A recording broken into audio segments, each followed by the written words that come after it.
Hey guys, this is Phil from the Goose Hummock. It's Friday the whatever date, 27th-ish I think. Anyway, going into the weekend, a quick fishing report for you. So let's start with freshwater.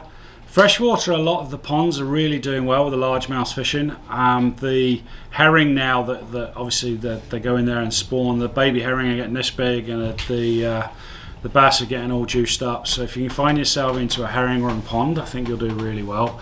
And also Eric, who's one of my fly leads, was telling me that the dusk dry fly bite is really getting on. So if you do fly fish, get on the ponds with a dry fly, either first light or last light, and you can have some really good fun on a surface feed, which would be great.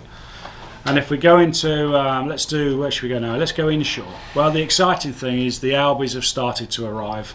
Some of my guys, Sam and Moneybags, like getting their usual addiction to the bloody things, which means they're half asleep at work. But the Albie fishing is really getting going. Slowly. They got into them the other day down Sandwich Falmouth way. They'll be up in Chatham. If you go into any of the harbours on the Sound, they're absolutely stuffed with silver sides, peanut bunker. There's so much bait starting to stir around now because it's the fall. So get it on them whilst you can. Yeah, the good news is the big storm that came through, A, wasn't that big, and secondly is the big storms normally wash them out and the Albies disappear. The good news is it's actually brought them to us a little bit early. So I think hopefully we're going to have 3-4 weeks of Albie fishing, which will be fantastic. The beaches, the outer beaches, are actually, especially at night, are doing really well. Again, there's bunker around, there's hickory shad. So the SP minnows and the gold patterns, the swartery kind of patterns are doing really well. Needlefish, as always, will do great. But those silvery gold patterns have actually done pretty well the last few nights. It is more of a nighttime bite. But if you are on the day, you might need to get into Lunker bluefish, because there's still plenty of bluefish around. And it's the same story in the bay. The water's just starting to cool down a little bit. Not much, but a little bit. And that's obviously bringing the striped bass back on the feed again and back onto places like Billingsgate. So the inshore scene and the beach scene are really good. Rips are still being great. People are still catching sea bass, still catching fluke outside of the rips and down in the Nantucket shoals. So if you can get out there on a boat, you'll do great. And then if I finally go to the offshore wise, the tuna fishing is still batshit crazy. It's really good. My friend Ralph, I think he went 4 for 4 yesterday on a bar bite east of Chatham, which is fantastic. He was catching recreational size fish.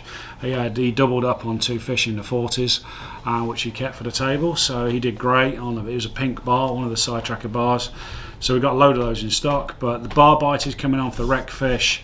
Next week the commercial season opens again. There's still commercial fish out there, so we've got plenty of the seagull, fluorocarbon, etc. for the guys who have a commercial license, want to target the bigger fish.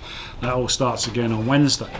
The canyons have been phenomenal. There are a lot of people actually out there yesterday and today because there was a weather window. We just missed it. We just brought the boat up, got here on Wednesday night from Florida, so we're rigging her and servicing her this weekend.